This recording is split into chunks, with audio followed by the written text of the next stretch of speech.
A graça e a paz do nosso Senhor e Salvador Jesus Cristo.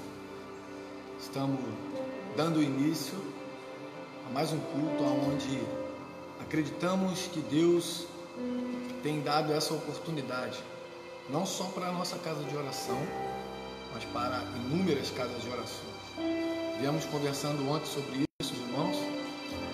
É uma oportunidade que Deus está nos dando, sem sombra de dúvida, de expandir o reino dele. Deus tem seus meios de trabalhar com cada nação. Eu quero fazer primeiramente um agradecimento a Deus pela graça e misericórdia de estar hoje aqui nessa tribuna, mais uma vez, compondo esse grupo de irmãos que tem sido bênção em nossas vidas, tem levado a palavra, tem se colocado à disposição do Espírito Santo de Deus. Amém? Quero agradecer ao meu pastor, meu bispo, minha bispa, a pastora Thelma, e ontem eu esqueci de falar do nosso querido pastor Mauri, na escola bíblica, o amado pastor Mauri também. Muito obrigado por todo o carinho. Ao grupo que aqui está, nada se faz sozinho, ninguém prega sozinho, ninguém ministra sozinho, ninguém louva sozinho, nada. A igreja não é uma pessoa, a igreja é um corpo. Então eu quero fazer esses agradecimentos antes de mais nada. E antes de ler a palavra, eu gostaria, irmãos, de fazer uma oração. Deus brotou no meu coração fazer essa oração pela nossa nação, irmãos, por tudo que tem acontecido, porque existe aí, sem sombra de dúvida, uma hora espiritual, não tenha dúvida. A gente fala sobre a política, sobre tudo aquilo que a gente está vivendo, mas nós, como cristãos, sabemos que há uma aura espiritual em meio a isso tudo. Mas por que Deus não usaria o caos? O nosso amado diácono Israel postou uma coisa muito interessante, que Deus pode também, em meio ao caos, nos trazer as mais profundidades. E eu acredito muito nisso. Então eu quero fazer essa oração na parte da manhã, para que entremos ainda mais na presença do Senhor. Deus eterno, Deus amado, Senhor, mais uma vez nós te agradecemos. Eu acabei de receber aqui a oração dos meus irmãos e eu quero passar também isso para os meus irmãos. Senhor, tu sabe todas as coisas. Tu conhece o coração de cada um. Tu sabe a aflição que cada um passa, os momentos que vivemos. O Senhor sabe todas as coisas. E eu tenho certeza, Jesus, que o Senhor também usa esse momento que o Brasil está passando, que o mundo está passando, para declarar que não há outro como o Senhor, Jesus.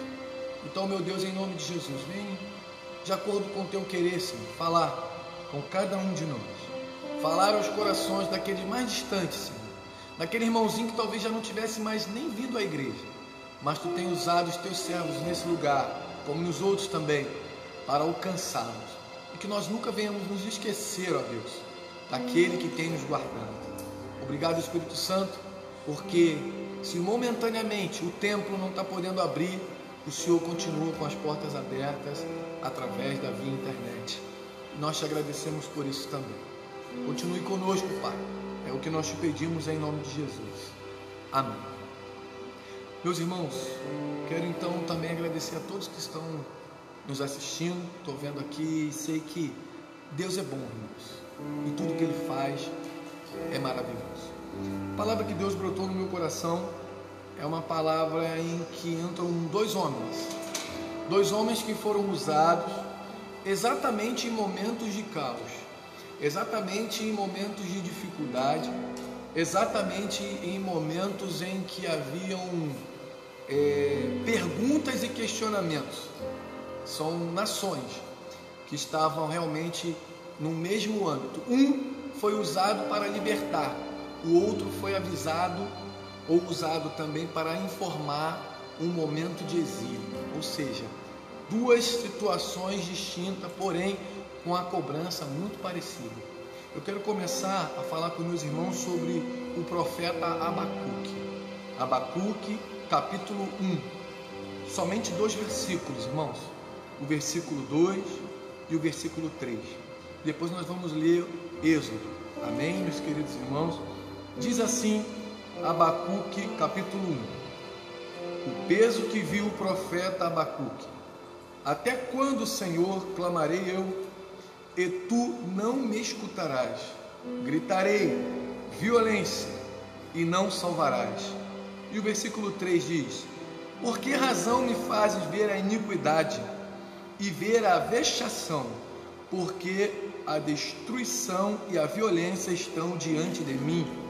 Há também quem suscite a contenda e o litígio. Meus irmãos, o profeta Abacuque, ele está inconformado. O profeta Abacuque está com questionamentos. O profeta Abacuque está com perguntas acerca do que viria para Israel no tempo dele. Então ele faz como muitas das vezes nós também fazemos. Ele faz questionamentos. Ele faz perguntas.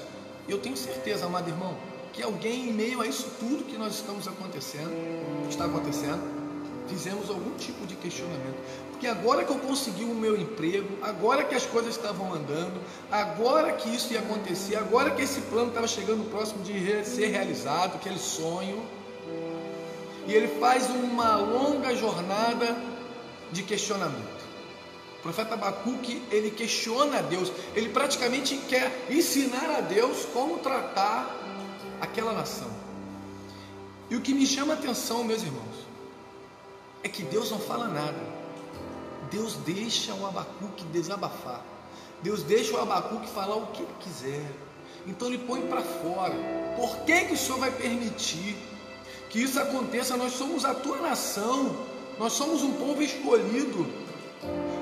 E a resposta que Deus dá a Abacuque de imediato, ele diz: olha, eu não vou trazer para vocês águas doces. Eu vou trazer para vocês agora águas amargas. Porque eu quero fazer na minha nação uma limpeza. Deus está usando um momento em que para muitos seria o fim. Deus está trazendo um renovo. Deus está trazendo um recomeço. Só que Abacuque está indignado com o que está acontecendo. Ele está fazendo um amplo questionamento. E o Senhor então vai deixar o ímpio governar sobre nós? E Deus fala: sim, Abacuque, a Babilônia vai governar vocês. E você será um dos meus profetas pré-exílio que informará a nação. Você será utilizado para informar que durante 70 anos Israel ficará debaixo do domínio do ímpio.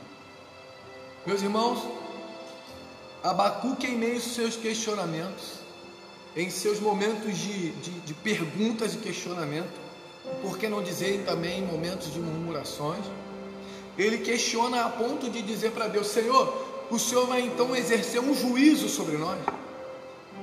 E o que mais me chama a atenção, irmãos, que Deus fala exatamente isso: sim, eu vou exercer um juízo sobre vocês. Mas então, por que o justo vai perecer por causa do injusto? E Deus então traz uma grande revelação e a resposta que Abacuque precisava. Ele diz: a diferença, Abacuque, nesse período de cativeiro, a diferença nesse período de prisão, nesse período em que Israel ficará aprisionada sob o domínio de um rei persa, será o seguinte, de um rei caldeu, será o seguinte: a diferença será que o justo vai viver pela fé. Meu irmão, não tenha um pingo de dúvida que Deus hoje está nos chamando para viver da fé.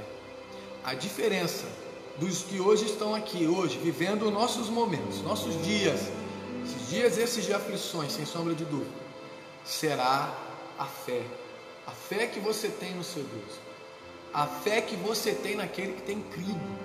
Agora é hora de colocar, irmãos, é hora de expor aquilo que você aprendeu ao longo da sua vida. Há momentos em que nós precisamos muito das orações dos outros, mas Deus hoje nos chama para orar por nós mesmos. Há momentos que a gente depende de alguém. Deus hoje está falando para mim e para você: você vai depender de mim diretamente. Não tem mais ninguém, Abacuque, é você e eu. Não tem mais outra escolha. Então Abacuque, em meio a isso tudo, ele consegue reconhecer e entender. E ele fala, dentro desses tão poucos capítulos, irmãos, ele fala o seguinte, no versículo 16, na parte B desse versículo, 3, verso 16, ele diz o seguinte: descanse eu no dia da minha angústia. Meu querido irmão, Deus está nos chamando para descansar hoje nos dias de angústia que estamos vivendo. Eu tenho visto pessoas, servos do Senhor, entrando em desespero, sem saber o que vai ser o amanhã. Irmãos, o amanhã continua pertencendo a Deus. O amanhã continua pertencendo àquele que sabe o que é melhor para nós. Então, se desceu o juízo naquela nação e ele consegue compreender, eu não tenho dúvida, querido irmão, que Deus está descendo o seu juízo sobre a nossa terra. Não é algo que aconteceu somente no nosso país, é algo que aconteceu no mundo inteiro. A parte econômica, já tem países rachados economicamente, já tem países já preparando pacotes, já pedindo a outros países. E você já percebeu que o nosso país ainda respira? É porque ainda há justo nesse país, é porque ainda há abacuques nesse lugar que entenderam o propósito e o plano de Deus. Então entenda o que Deus está fazendo. Deus está nos dando tempo. Nós levamos uma vida inteira, irmãos, sem tempo. Nós levamos uma vida inteira sem oportunidade. Deus está dando oportunidade para a sua igreja voltar à prática da oração. Deus permitiu que o Brasil ficasse assim, nessa situação, para que eu e você entendesse que precisamos voltar a ser como no passado, servos fiéis e que vivessem pela fé, porque estamos vivendo muito pelaquilo que vemos, mas nós precisamos viver por aquilo que não vemos, mas sabemos que Ele é poderoso para fazer infinitamente mais do que tudo que pedimos ou pensamos. É esse o Deus que nós servimos, irmãos. É esse Deus que quer nos levar a uma profundidade maior. É esse o Deus que quer nos levar a lugares que outrora, se tivéssemos na zona de conforto, na sala de conforto, não iríamos. Por isso Ele permite o caos chegar. Então muita gente fala, Deus não usaria o caos. Deus está usando o caos. Deus está anunciando uma prisão para uma nação, será julgada pelo ímpio, mas quando ela sair, ela sai de lá renovada, ela sai de lá limpa, ela sai de lá transformada, ela sai de lá cheio de esperança, ela sai de lá com alegria em seus lábios, ela sai de lá dizendo, não há outro Deus senão o nosso.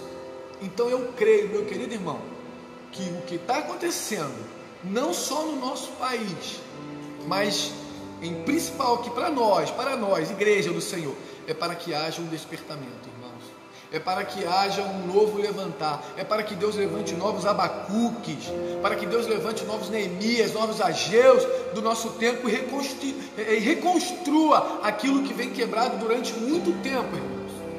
Durante muito tempo, Deus fez algo tão poderoso, irmãos, que chegou na igreja. A gente pensa que é o ímpio, não é o ímpio, irmão, é a ação de Deus. Deus permitiu mesmo, porque nós vamos viver pela fé, porque Abacuque sentiu na pele, então nós temos que sentir também. Deus permitiu, mas a Bíblia diz que a igreja de Filadélfia teria uma porta aberta. Eu creio que seja essa porta que Deus permitiu, manter ela ainda aberta. A porta que Deus abre, diz a palavra de Deus, ninguém pode fechar. Olha aqui, ó, durante a semana inteira, irmãos, eu acompanhei meus amados irmãos. Olha só, eu já estava sem tempo para vir à igreja, e Deus permitiu a igreja até dentro da minha casa. Mas isso é para que Deus, eu me coloco como primeiro, irmãos, de verdade. Deus falou para mim, me busca mais, me procura mais, não diga mais que você não tem tempo, porque agora eu estou dando tempo de sobra para vocês. Eu creio, irmão, que Deus nos deu tempo. E o que nós estamos fazendo do nosso tempo? Eu sei, irmãos, que nós precisamos ter interações com outras coisas, Mas eu tenho certeza que o maior propósito de Deus em todo esse âmbito que estamos vivendo é para que nós venhamos nos aprofundar mais nas coisas de Deus. Venhamos buscar mais. A gente sente falta da igreja, do templo, a gente sente falta. Talvez Deus esteja tratando isso com alguém. Você que já há muito tempo deixou de vir à sua casa de oração, aí você começa a sentir falta daquela casa de oração, que tanto abriu as portas para você, que permitiu, que te deu espaço. Então Deus está tratando conosco, Deus está tratando com a nação. Então Abacuque, ele consegue entender o projeto e o plano de Deus de uma maneira tão sobrenatural e tão sobremaneira, que Deus não precisa fazer muita coisa. Deus fala para ele: olha, descansa no dia da angústia, descansa em mim. É o que ele está falando para mim e para você nessa manhã. Descansa a tua angústia nele, coloca nele, deposita nele. Ah, mas o meu emprego, irmão, Deus sabe o que é melhor para cada um de nós. Todos nós, é como se nós estivéssemos naquele barquinho junto com Jesus. Está perecendo, está balando, mas a gente esquece quem é que está dentro desse barco. Aquele que está dentro do barco é o mesmo que nos garante. Aquele que está dentro do barco é o mesmo que está dizendo para mim e para você: acalma o teu coração, acalma, porque eu sei, irmãos, que é difícil. Nós temos contas, eu também tenho. Eu faço o que eu me pergunto. A empresa que eu trabalho também parou, até então não vinha parando, parou. Mas acima de tudo, irmãos, Deus tem um controle de tudo e nós não podemos esquecer disso. Abacuque estava preocupado com o futuro. Não se preocupe com o futuro. O futuro pertence a Deus e Ele sabe muito bem do que nós precisamos. Ele sabe muito bem o que é melhor para você. Então Abacuque reconhece. No versículo 17 do capítulo 3, ele diz algo que todos nós conhecemos, mas talvez seja agora a hora da gente colocar em prática, porque é muito legal e bonito a gente ler e ver a parte literária, é maravilhosa, mas a parte literária, ela precisa também de uma composição, ela precisa que aquilo entre dentro de nós e vivamos aquilo verdadeiramente. Então Deus separou o Brasil para viver exatamente isso e falar exatamente o que Abacuque está falando. Ele diz: portanto, ainda que a figueira não floresça, nem haja fruto na vide, o produto da oliveira minta, e os campos não produzam mantimento, as ovelhas da malhada sejam arrebatadas, e nos currais não haja mais vacas, todavia eu me alegrarei no Senhor, e exultarei em Deus da minha salvação. Deus está fazendo isso conosco, irmãos. Ele está tirando de um plano de teoria e está colocando um plano de prática na nossa vida. Deus está tratando cada um de nós. Deus está fazendo realmente uma seleção para aqueles que realmente querem e buscam ao reino de Deus. Então, meu querido irmão, não tenha medo do futuro, porque o nosso Deus sabe o que é melhor para nós. Não tenha medo, não tenha medo. Abacuque conseguiu entender isso. Ele faz um questionamento. Ele faz uma busca de procura de respostas. Talvez seja eu e você. Vivamos procurando, vivamos querendo saber o que está acontecendo. E Deus está falando: olha, no dia da tua angústia, descansa em mim. E é isso que Ele está fazendo. Eu lembro, irmãos, num período, alguns anos atrás, eu já citei isso aqui na nossa igreja, quando o Sri Lanka foi arrasado, a Indonésia foi arrasada. Acabou, irmãos, com aquilo ali. Foram milhares de pessoas que morreram. Muita gente morreu naquele tsunami. Mas um fato marcou muito a minha vida nesse dia. Eu vi a reportagem. Existia um casal, se não me falha a memória, de mergulhadores. E eles estavam, no dia em que aquela grande onda passou, eles estavam submersos. Eles estavam abaixo de onde a onda passou.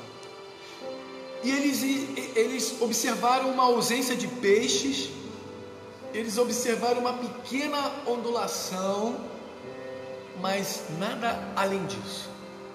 E quando eles sobem para ver o que houve, eles olham um cenário de destruição, eles olham um cenário de devastação. Mas preste atenção, eles estavam mergulhados. eles estavam submersos. Vamos trazer para os nossos dias.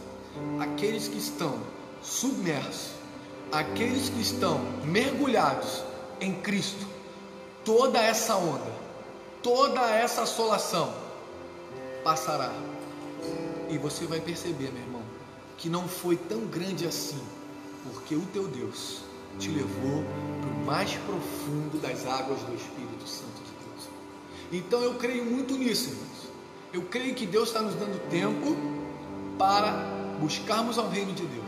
Está nos dando tempo de ler mais a Bíblia. Está nos dando tempo de fazer cultos domésticos. Está dando tempo para a gente sentir falta dos nossos irmãos. De chegar na nossa casa de oração, irmãos, como de outrora chegávamos, quase que empurrados, quase que obrigados. Deus está fazendo isso para que a gente possa ter novamente o sentimento de igreja de Jesus Cristo. Eu faço menção de Êxodo também, meus irmãos. Falei para os amados irmãos que falarei de um homem que avisaria uma ruína. E agora eu quero falar de um outro homem que vai falar sobre libertação, mas em meio a assolações, em meio à guerra, em meio à dificuldade. A Bíblia diz, no capítulo 15 do livro de Êxodo, Êxodo 15, versículo 23 apenas, diz assim: então chegaram a Mara, mas não puderam beber as águas de Mara, porque eram muito amargas, e por isso chamou o seu nome de Mara. Versículo 24: e o povo murmurou contra Moisés, dizendo: o que havemos de beber? Meus irmãos, Deus levanta um homem que a princípio tem medo, porque Moisés teve medo. Ele pede, em algum momento ele fala: Senhor, envia aquele que o Senhor já enviaria. Ele está falando de Arão. E Deus fala: não, eu quero que seja você. Deus está falando conosco, irmãos. Deus está levantando você. Deus quer trabalhar na sua vida. Deus não quer mais que seja aquele outro. Deus está falando: é você que eu vou usar. Mas ele fala muito bem. Eu tenho até dificuldade para falar. Moisés, há muitos anos atrás, usa os mesmos argumentos que nós usamos até hoje. E Deus fala assim: vou fazer o seguinte então, Moisés. O Arão será por tua boca, e você será por minha boca. Deus está dizendo: Arão vai ser o teu sucessor, Arão vai ser o teu porta-voz, mas você, Moisés, será o meu porta-voz na terra. Deus está nos chamando para ser porta-voz dele nessa terra. Ah, mas em meio a essa assolação, sim, Deus nos chama em meio à assolação, Deus nos chama em meio às dificuldades, porque no meio, meus irmãos, da facilidade se levanta muito profeta, mas profeta para se levantar na hora da dificuldade são poucos, irmãos. Então, se Deus está te levantando, continue. Então a Bíblia diz que esse homem, Moisés, ele é designado, irmãos, para fazer algo. Mas preste atenção, o momento que ele nasce, a Bíblia diz que as parteiras foram prenunciadas pelo próprio rei do Egito. Israel estava crescendo muito em número de homens, e é lógico, irmãos, eles eram prisioneiros, e muitos homens se levantando. O que pode acontecer futuramente? Uma grande rebelião. Então o rei do Egito faz um decreto: olha, todos os homens que forem nascidos nesse período sejam mortos, sejam lançados no rio Nilo. A Bíblia diz que as parteiras preferiram obedecer a Deus. Aquelas mulheres preferiram ouvir a voz de Deus, e elas foram contra a ordem governamental de um rei tirano, e elas não fazem isso. O rei chama elas e as questiona: por que vocês não fizeram isso? Por que ainda tem muito menino hebreu nascendo? E elas dizem uma coisa tão interessante, irmãos. Elas dizem assim: é porque as mulheres hebreias não são como as egípcias. Quando a gente chega lá, elas já tiveram neném. Aí então ele dá um segundo decreto: mas a partir de agora, eu quero que todos eles sejam mortos. E a Bíblia diz que a mãe de Moisés lança Moisés num cesto, provavelmente fechado por betume, para que a água não entrasse. É lançado num rio, irmão, que até hoje é cheio dos maiores crocodilos da terra, crocodilos do Nilo. E a Bíblia diz que a sua irmã vai acompanhando Moisés até a chegada de onde nós já conhecemos essa história, até a chegada onde a princesa, a filha do faraó, estava instalada. Ela pega aquela criança, a Bíblia diz que ela deseja ter um relacionamento afetivo de mãe com aquele menino. Então entenda bem, irmãos, aquilo que Faraó queria fazer para destruir os meninos, onde Deus esconde aquele que vai libertar o povo dele? Deus esconde dentro do próprio palácio do rei. Deus sabe o que está fazendo, ainda que não pareça. Deus tem o domínio de tudo. Deus leva aquele homem a crescer com a sua cultura, nível cultural egípcio, só que ele tem um sentimento ainda guardado dentro do seu coração. Ele sabe que ele é hebreu. Ele foi amamentado até uma determinada idade pela sua própria mãe, a qual até salário tinha para fazer isso. Ele cresce dentro daquele palácio. Ele conhece os costumes religiosos, ele conhece as práticas daquele lugar, ele conhece tudo, porque a Bíblia diz que Moisés, em seu tempo, era formado de todas as suas faculdades. Todas as faculdades que existissem naquela época, aquele homem sabia. Então preste atenção. Quando Deus o chama, ele não utilizou as suas faculdades. Ele estava num momento em que estava tomando conta de ovelhas que nem dele eram. Eles estavam tomando conta e pastorando ovelhas do seu sogro. Meu amado irmão, independente de onde você está nesse momento, Deus quer contar com você. E não independente da sua faculdade, independente do seu grau de intelecto, Deus quer usar você. E Deus então começa a usar aquele homem. Ele chega, nós sabemos das 10 pragas. Quando ele chega em Israel, ele chega com descrédito. Mas só que a Bíblia diz que nem os hebreus acreditavam em Moisés. Então Deus faz o que? Começa a mostrar em Moisés os seus sinais e seus prodígios. Então eles começam a acreditar que Deus usaria um homem para ser o libertador daquela nação que viveu há 430 anos de prisão. 430 anos fazendo a mesma coisa. 430 anos servindo não a Deus, servindo ao homem. Deus estava então, Moisés. Atente por favor para a última praga. A Bíblia diz, no Salmo 103, versículo 7, que Deus fez notórios os seus caminhos a Moisés, mas aos filhos de Israel só depois de feito. Nós estamos falando daqueles que mergulham. Os que mergulham no Senhor sabem aquilo que vai acontecer antes do acontecimento.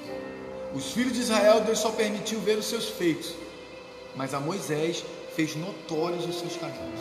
Deus mostrava a Moisés antes de acontecer. Então a Bíblia vai dizer que Moisés avisa a Faraó que virá a pior de todas as pestes, virá a pior de todas as assolações. Irmãos, a gente pensa que essas assolações é o diabo, é o governo. Irmãos, Deus usa. A Bíblia diz que para Faraó era praga, mas para Deus, está escrito, eram maravilhas. Maravilhas eram para Deus aquilo que para os homens era a destruição. Pode ser que Deus esteja usando esse momento para mostrar as suas maravilhas para cada um de nós, em meio às assolações. Então nós sabemos muito bem de onde é tirado aquele cordeiro. Ele não podia ter mancha, é uma representação de Cristo em nossas vidas. Ele é lançado, a Bíblia diz que eles tinham que tomar uma porção daquele sangue e naquela mesma noite lançar sobre os umbrais da sua casa.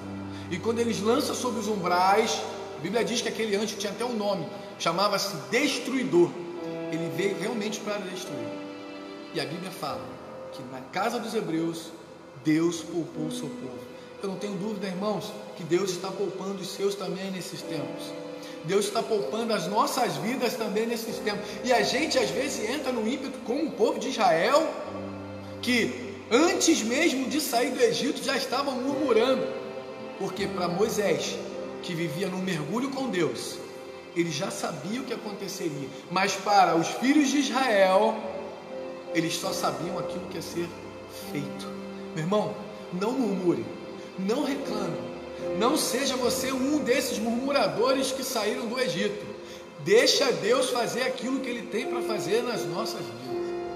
Então a Bíblia vai falar sobre essa travessia. Só que antes dessa travessia, a Bíblia diz que Deus evita um caminho mais próximo. Eu fico imaginando, irmãos, isso nas nossas vidas, nos tempos de hoje. Era tão mais fácil Deus fazer assim. A gente às vezes quer ensinar a Deus como fazer.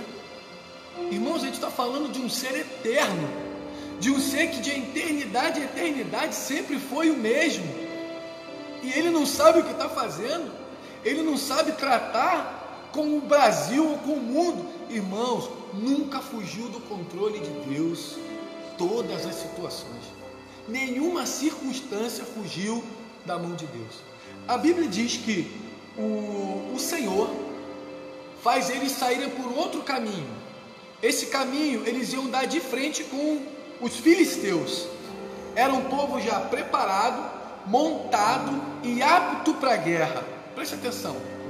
Deus às vezes nos tira de caminhos mais próximos para evitar um confronto onde nós seríamos derrotados. E diz aqui a palavra, que Deus evita isso para que muitos de Israel não voltassem para o Egito. Sabe por que Deus faz a gente andar por caminhos mais longos? Para que a gente não volte para o Egito. Sabe por que Deus faz você muitas das vezes andar por caminhos mais distantes? É para que você e eu não venhamos voltar da onde Deus quer que a gente vá. Então Deus vai e bota uns caminhos mais distantes e mais largos que a gente possa imaginar. E a gente vai reclamando. Peraí, mas aqui é mais próximo. Aqui era mais tranquilo. Aqui era mais fácil da gente levar.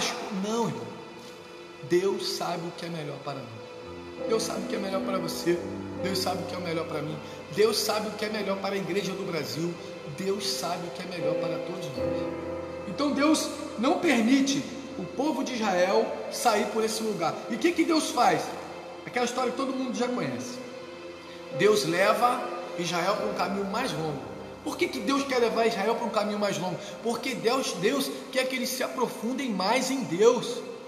Deus quer que eles conheçam mais a Deus. Deus quer que eles entendam mais as coisas de Deus. É por isso que Deus está fazendo coisas longânimas nas nossas vidas, irmão. E a gente vai reclamando. E a gente vai dizendo, não tinha sepultura lá, não. Você trouxe a gente aqui para morrer nesse lugar. Lá não tinha comida, não. Irmãos, eles comiam pepino, cebola e alho. Era o que o mundo nos dava, Egito dava isso para a gente. E a gente, para reclamar e murmurar de Deus, a gente é capaz de dizer que lá no mundo eu tinha aquilo, lá no mundo eu tinha casa própria, lá no mundo eu tinha até casa de praia. Deus tem o melhor para nós. Deus sabe o que é melhor para nós. Então Deus está te levando e me levando pelo um caminho mais distante, é porque Ele quer que a gente se aprofunde mais nele. É porque Ele quer que a gente entre mais nele. É porque Ele quer que a gente procure mais Ele. Então Deus leva o povo de Israel para um caminho mais distante. E diz a palavra que quem desperta o Egito não foi o diabo, foi Deus. Está escrito. Deus permite, então Faraó desperta. Vamos atrás dele. A Bíblia fala que Faraó pega 600 carros, os seus melhores. Diz a palavra que colocou neles seus melhores capitães. Colocou a força, o poderio bélico mais poderoso que existia naquele momento na terra, para ir atrás de quem? Escravos. Homens que não sabiam lutar, homens que tinham vários problemas físicos, porque a vida inteira deles foi prisão. Então eles se levantam contra e vão atrás. A Bíblia vai mencionar, irmãos, que existia uma coluna, uma nuvem, que para o Israel era luz, mas para o Egito era trevas. Olha só, irmãos, a gente não tem ideia do que Deus é capaz de fazer para nos livrar. A gente não tem ideia do poderio de Deus. A gente, mas eu não estou vendo nada lá atrás. É porque Deus está poupando para a gente não ver o que vem atrás para pegar a gente. Deus está permitindo que você não veja, porque Ele sabe que se você ver, entra em pânico.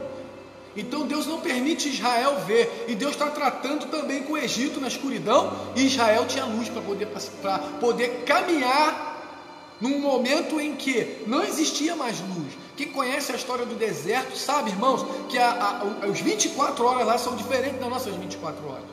E a Bíblia diz que eles estão caminhando por um lugar. E nesse caminhar, começa a se levantar pessoas.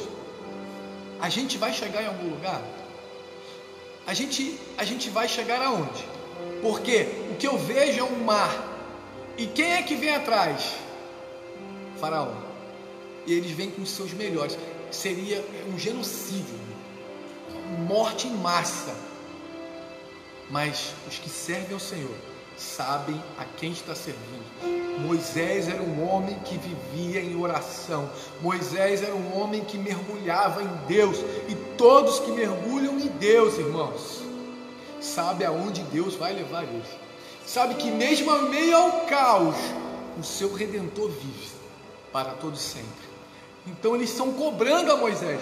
Diz a palavra de Deus, capítulo 14, versículo 11. Disseram a Moisés: não havia sepulcro no Egito para nos tirares de lá, para que morramos no deserto? Por que fizesse isto? Isso nós teríamos no Egito. Versículo 12. Não é esta palavra que temos falado do Egito, dizendo: deixa-nos servirmos aos egípcios? Porque melhor nos fora servir ao Egito do que morrer no deserto.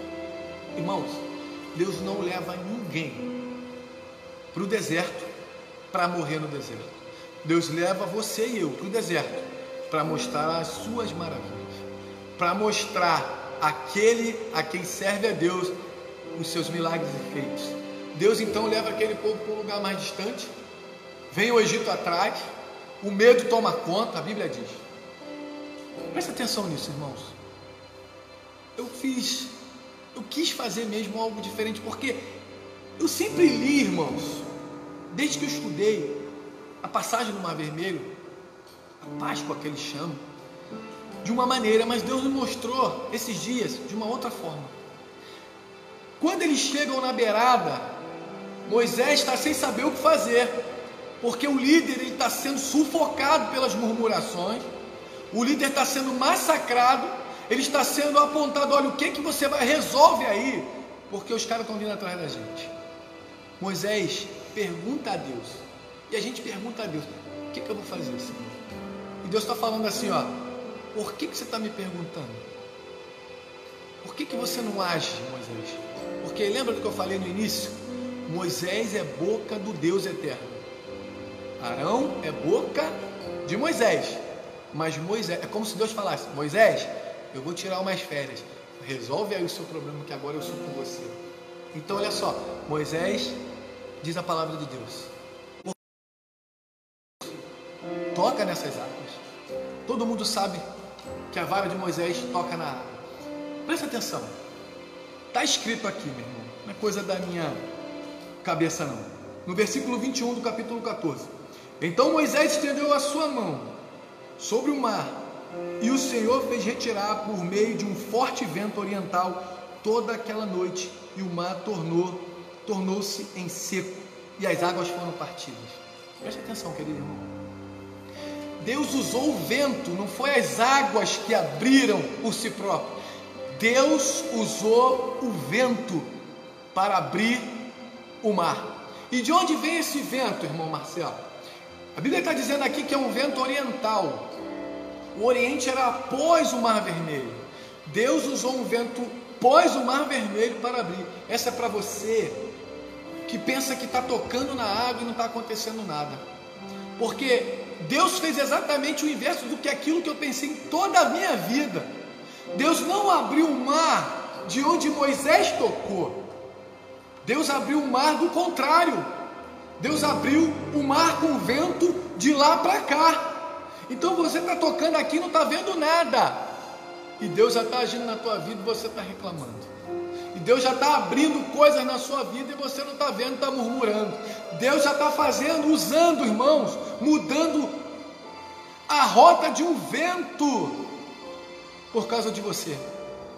E a gente segue reclamando de Deus. Por que eu não estou vendo nada? Por que eu estou orando e minha família não veio para os pés do Senhor? Por que é isso? Por que é aquilo? Mas olha só, Deus já está movimentando um vento lá do outro lado, um vento chamado de siroco, um vento forte e quente. Os hebreus chamavam ele de siroco.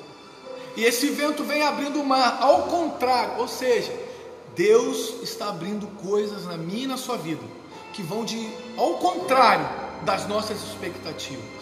Deus está abrindo coisas ao contrário daquilo que a gente projeta e vê, mas Ele não está deixando de abrir, Ele não está deixando de fazer, porque a Bíblia diz que quem abriu o mar foi esse vento, siroco. Siroco está passando do outro lado, e Deus dá uma ordem: agora você vai soprar aqui, porque você vai fazer com que o meu povo passe por esse lugar. Esse vento quente, seco, sopra no deserto em direção ao litoral do norte, irmãos, até os dias de hoje. Para passar ali, preste atenção, querido irmão, para eles passarem ali, precisava que o vento seja muito forte, porque para levantar paredes de mar, no mínimo era um vento de muito quilobar, muito peso. Quem estuda a pneumática sabe que para levantar qualquer coisa precisa de muita pressão. Deus deu a pressão exata para que as paredes se mantivessem em pé, mas o povo passasse. Deus sabe o que está fazendo. Esse vento que tem na minha e na sua vida é para que você e eu passemos. Sabemos o que está fazendo, Ele sabe todas as coisas. Então Deus levanta essa parede, e a Bíblia vai dizer o seguinte, que siroco, esse vento oriental, ele é muito forte, mas ele é quente. Então Deus envia um vento forte e quente. Para que quente, irmão Marcelo? Para que o chão que eles estejam passando estejam a seco. Não reclame do que Deus está fazendo na sua vida. Ah, mas está muito quente esse momento que eu estou vivendo. Deus sabe até onde eu e você pode suportar. Então eles estão passando, irmãos, a seco. Está escrito aí, ó. Depois você lê com calma. A seco, as paredes estão do lado. Siroco se mantém soprando e faz com que Israel possa passar por aquele lugar. Irmãos, Deus está levando aquele povo para um lugar porque muitos nem sabiam, mas o líder deles sabia, porque Salmo 103, versículo 7, fez a Moisés notórios todos os seus caminhos. Deus avisava tudo antes aqueles que mergulham, os que estão mergulhados no Senhor, os que estão em intimidade com o Senhor, sabem muito bem a quem serve. Então Deus faz aquele povo passar. A Bíblia diz que, está escrito aí, irmãos, quando a nuvem é retirada, o Egito se apressa, está escrito, o Egito corre, vai atrás. Irmãos, você imagina, velhos, idosos, crianças, animais, homens e mulheres. A Bíblia diz que só de homens em pés, guerreiros, homens de Israel, eram 600 mil homens, está escrito, 600 mil homens, Êxodo 12, versículo 37. 600 mil homens para atravessar o mar, e com medo, porque a Bíblia diz que quando eles olham para trás, eles sabem que o exército veio para arrebentar com eles mesmo, e eles estão atravessando aquilo. Há um desespero, há um momento em que realmente, quem é que não vai se desesperar? O inimigo vem por trás, quer pegar, quer matar, quer destruir, então eles entram num frenesi de correria, sai correndo por ali, e a Bíblia vai dizer, essa é para você, irmãos, que acha que Deus não está fazendo, não está cuidando de você. A Bíblia diz que Deus envia um anjo, e esse anjo vai lá e desata as rodas dos carros dos egípcios. Irmãos, Deus sabe o que está fazendo. Deus tem o controle de tudo na palma das suas mãos. Deus fez com que o Egito tivesse tempo de entrar com toda a sua tropa dentro do Mar Vermelho, porque se eles atravessam e fecham, Deus não ia exercer juízo sobre o Egito, sobre o rei tirano que existia lá. Então Deus permite aqueles homens entrarem, só que eles entram, está escrito aí, irmãos, eles entram com dificuldade. Eles entram com dificuldade porque o mar que Deus abriu para Israel não era o mesmo mar que Deus abriria para o Egito. O mar foi aberto para os filhos de Deus. Preste atenção, esse momento que estamos vivendo é para mim e para você. Ah, irmão Marcelo, mas ele está em meia assolação. Não importa, Deus sabe o que está fazendo, porque Deus levou exatamente o exército do Egito para dentro do mar para exercer juízo em cima deles. Eles aprisionaram Israel durante 430 anos. Eles passam em meio àquele mar a seco. A Bíblia diz que eles tiveram dificuldade, os egípcios, ou seja, tiveram que parar seus carros, ou seja, não tinha como voltar. Quando Moisés chega do outro lado, está escrito aí, irmãos, Deus fala para Moisés: Moisés, toca novamente nas águas. Quando Moisés toca, Deus retira Siroco, o vento oriental, e o que acontece? O mar se fecha. É o fim da tirania daqueles que buscavam o fim de Israel. Meu irmão, você não sabe, eu não sei o que Deus é capaz de fazer para nos livrar. A gente não tem ideia do âmbito espiritual que vivemos, e a gente vai reclamando e vai murmurando, vai falando: porque lá eu tinha, porque no Egito, irmão, o Egito nos aprisionava, irmãos. O Egito nos dava era cebola, alho, pepino.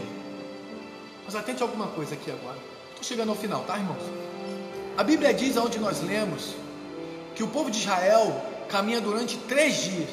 3 dias. 3 dias foi o suficiente para eles começarem a murmurar novamente. 3 dias foi o suficiente para eles começarem a sentir saudade da prisão que eles viviam. Isso pode estar falando com alguém aqui nesse momento. Irmãos, eles sentiram falta daquilo que fazia mal para eles. Então Deus dá para mim o maior tratamento que eu já li na Bíblia. Deus dá ao povo de Israel. Eu li isso aqui porque eu já vi pregações maravilhosas sobre o madeiro que toca na água, e a água que era amarga, que representava a nossa vida, transformou-se numa água potável, pura, maravilhosa. Mas Deus me levou ao entendimento. É por isso que Deus está fazendo isso para você e para mim. Deus está nos dando tempo para buscar a Ele, para ouvir mais Ele, para que as coisas dele sejam reveladas a todos nós. É por isso que Deus está te colocando assim, irmãos, nessa situação. É para que a gente venha servir melhor a Ele. Nós lemos que então chegaram a Mara, versículo 23. Mas não puderam beber as águas. Preste atenção, irmãos. Talvez depois disso você nunca mais vai ver as águas amargas como você viu até hoje, como eu também. Eles chegam nesse lugar. Deus erra, irmãos. Deus perde o controle de alguma coisa? Nunca. Deus tinha um plano arquitetado, irmãos, porque Deus já sabia que Adão pecaria. A Bíblia diz sobre isso. Deus já tem tudo nas palmas da sua mão, já projetado, feito. E a Bíblia diz que os nossos pensamentos não são os pensamentos dele. Os nossos caminhos não são os caminhos dele. Então eles chegam naquele lugar e o que tem para eles é águas amargas. Por isso que eu lembrei do nosso irmão que lançou sobre mergulha nas águas. Mara representa amargura. Mara representa coisas amargas. Está escrito aí, aquele lugar chamou-se Mara. Israel chega naquele lugar, e está escrito aí no outro versículo que nós lemos, versículo 24. Eles mais uma vez murmuram: porque as águas que tem aqui são amargas, Moisés. Deus nos tiraria de um lugar e nos colocaria num lugar para beber águas amargas. Irmãos, Deus está nos levando a águas amargas porque Ele quer nos tratar com águas amargas. Deus está nos levando a lugares amargos porque é lá que Deus quer tratar conosco. E eu, quando li isso aqui, eu falei, muitas das vezes eu perguntava a Deus: Senhor, o Senhor não erra, o Senhor não falha, todos os seus preceitos e projetos nunca se frustraram. Por que que essas águas amargas aqui estão diante do povo? Então, para quem é da área da saúde, por favor, entenda isso, assim como eu também já fui um dia. Eu pesquisei o que tem dentro das águas amargas. Deus me levou a esse pensamento. Por que tinha, o que tem? Por que Deus não colocaria água potáveis? Porque eles vieram num frenesi de correria, taquicardia, eles viam tanta coisa que eles aconteceram lá no Egito, e Deus está tratando com ele com águas amargas, e eles estão reclamando. Assim a gente também. Eu pesquisei e descobri que existe, dentro de águas amargas, salobas, como chama-se, uma grande quantidade de magnésio ou de sulfato de magnésio. O que isso serve, irmãos? Preste atenção. Israel vem de uma alimentação ácida, Israel vem de uma alimentação muito ruim, de uma alimentação em que faria mal ao seu estômago. Dentro daquelas águas amargas tinha magnésio de potássio. Deus queria curar o povo, o estômago do povo, mas eles reclamaram. Outra coisa, presta atenção, querido irmão, existe ali também um mineral chamado sedilinane, que deu origem a sedilanite, uma medicação utilizada até os dias de hoje para arritmia cardíaca. Israel vem numa correria, Deus quer tratar com eles. Dentro dessas águas aqui, amargas, tinha cura para eles, porque Deus sabe o que a gente precisa. Deus sabe daquilo que você e eu precisamos. Às vezes a gente está igual aquele povo que estava reclamando ali, mas é água amarga. Deus está tratando com água amarga. E preste atenção, as águas pararam de ser amargas, mas elas pararam de ser amargas em meio a quê? Porque eles chegam para Moisés e diz, e Moisés não toca na água com sua vara. A Bíblia diz que ele pega ali um madeiro. Esse madeiro ele toca na água, a água tornou-se doce, tornou-se própria para beber. Mas preste atenção, Deus mudou um cenário, Deus mudou aquilo que ele tinha para aquele povo. Deus queria curar aquele povo de coisas que vinham lá do Egito, mas eles reclamaram. E Deus permite então Moisés tocar, mas só que aquelas águas tornaram-se doce somente ali, porque quem já voltou naquele lugar sabe que essas águas têm o nome de Mara, mas quem bebe ela sabe que elas ficaram amargas novamente. Então elas tornaram-se doce em meio às murmurações do povo. É o que acontece muitas das vezes com a nossa vida. Deus faz até águas que Ele tinha para curar a nossa vida, para transformar a nossa vida, para modificar a nossa vida, para dar espiritualidade à nossa vida, mas por causa das nossas murmurações, Deus torna elas doces. Mas não era o plano que Deus tinha, porque Deus queria nos curar com o que tinha dentro daquelas águas amargas, com o que tinha como substância naquele lugar. Deus está querendo curar um povo. É assim a minha e a sua vida também, reclamando do que está acontecendo, discutindo política, reclamando um e outro. Irmão, Deus quer curar uma nação, Deus quer transformar um povo, Deus quer curar a nossa alma, e a gente está reclamando, vai se expondo na internet, perde amizade, onde a gente não está entendendo. Deus está nos dando água amarga, porque Ele quer curar corações, Deus quer curar a alma, Deus quer tratar com cada um de nós, e a gente vai reclamando, e a gente faz exatamente aquilo que o povo de Israel fez. Então Deus, aleluia, para encerrar, Deus sabia o que tinha lá na frente. Acompanhe comigo, irmãos, no versículo 26, ele disse: se ouvires atentamente a minha voz, o teu Deus, e fizeres o que é reto diante dos meus olhos, e inclinareis os teus ouvidos aos meus mandamentos, e guardares todos os meus estatutos. Preste atenção nesse finalzinho aqui, irmãos. Capítulo 15, no versículo 26, na parte B. Nenhuma das enfermidades porei sobre ti, que pus sobre o Egito, porque eu, o Senhor, sou aquele que te sara. Jeová Rafá, aquele que te sara. Está dizendo aqui, ó, eu sou o que estou te sarando.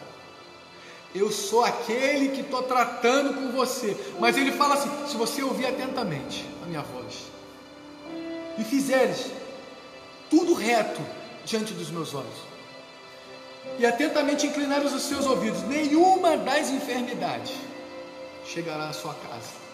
Eu creio, irmãos, que nada disso, nada dessas águas amargas, elas vieram para trazer cura. Israel não entendeu, porque Deus não erra. Deus não colocaria águas amargas ali por outro motivo senão tratar com cada um deles. Mas eles reclamaram, e através da murmuração deles, as águas deles momentaneamente ali viraram-se doce. Mas para encerrar, Deus promete cura. Deus promete para eles um estatuto, Deus promete para eles limpeza. Deus promete para eles, para finalizar, Deus promete para eles, no finalzinho desse versículo, no versículo 27, então vieram a Elaim, ou algumas dizem Elim. Preste atenção, irmãos, atente para isso, por favor.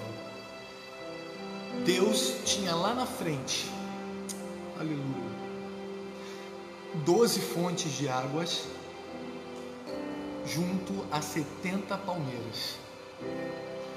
Deus sabe por que está nos dando águas amargas hoje.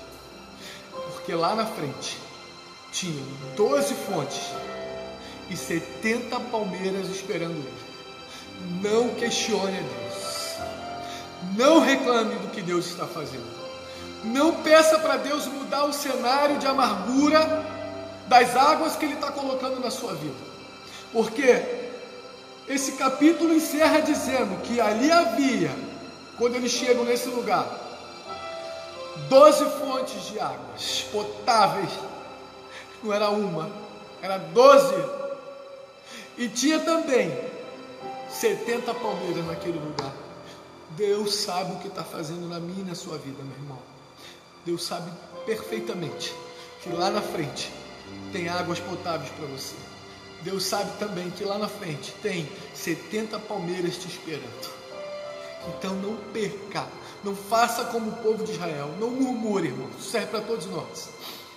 Não perca a oportunidade de aprender com Deus, não perca a oportunidade de mergulhar em Deus, não perca a oportunidade de aprender com Deus, porque Deus estava tratando Israel com águas amargas, mas Ele sabia que lá na frente tinha 12 fontes.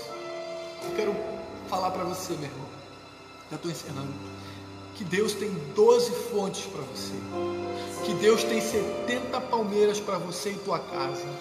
Então não questione a Deus, seja como Abacuque, ainda que a figueira não floresça, que a vide não dê os seus frutos, que o produto da oliveira minta, por todavia, Senhor, eu me alegrarei em Ti, e darei a Ti, Senhor, aleluia, todo o meu louvor.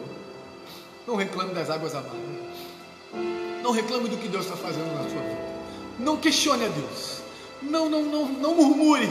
Não peça para mudar esse cenário. Aprenda com esse cenário. Porque Deus tem o melhor para você. Deus tem 12 fontes. É uma fonte para cada mês em sua vida. É 70 palmeiras aonde Ele quer te levar. Então, por favor, meu amado e querido irmão, assim como eu também, não reclame do que Deus está fazendo. Vá para a internet, não perca amizade com ninguém por causa disso que é o governo. Não é governo. Todo governo, por mais que seja, pode dizer que é de crente, que não é de crente, todo governo exerce uma função porque Deus assim o instalou, porque senão nenhum chegaria. Todo poder, eu vi isso aí esses dias. Um dos problemas é que houve da saída do cabo Daciolo do partido que ele participava. Ele disse, porque eu chegava lá e dizia, todo o poder emana de Deus, o poder não emana do povo, o poder não emana de nós, o poder emana de Deus, o poder vem de Deus. Jesus fala isso para Pilatos, nenhum poder e autoridade seria te dada se do céu não viesse, vem do céu. Não reclame do que Deus está fazendo na nossa vida. Não reclame do que Deus está fazendo na nossa nação, porque Ele nunca perdeu o controle de nada.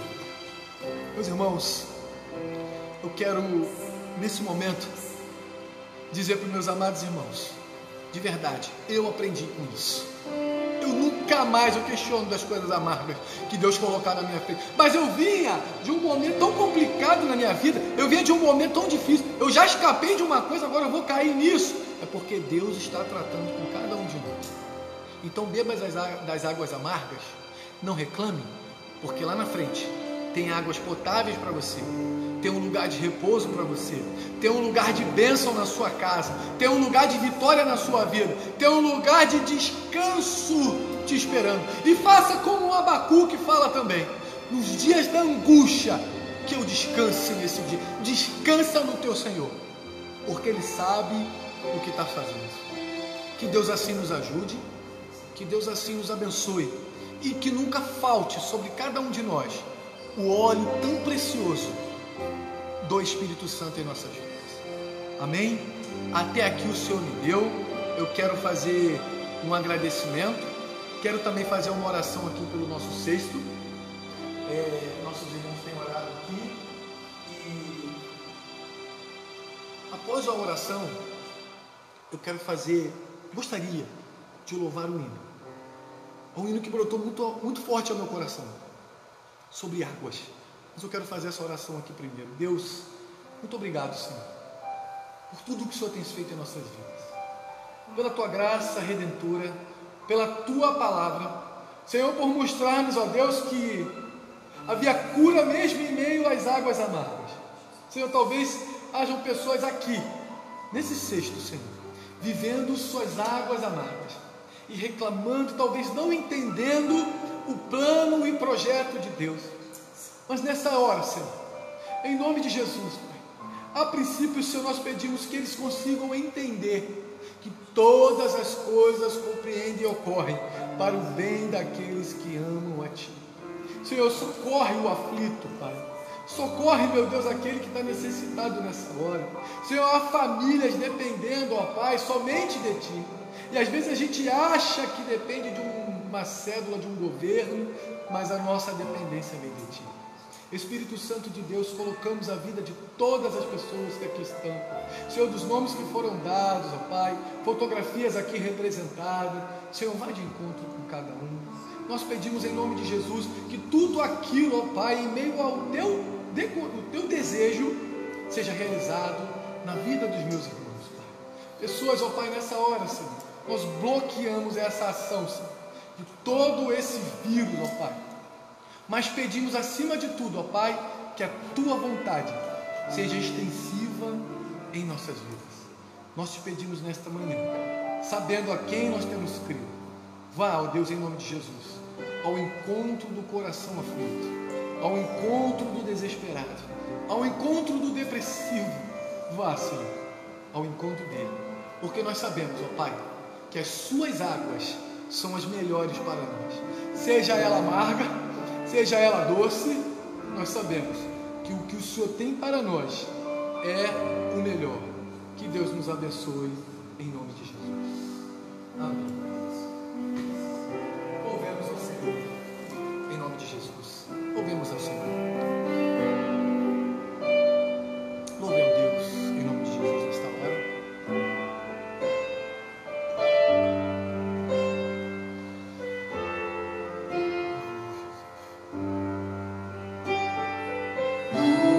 Esperança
Estará trazendo a mensagem poderosa do coração de Deus, assim como Deus tem levantado tanta gente aqui para falar ao nosso interior.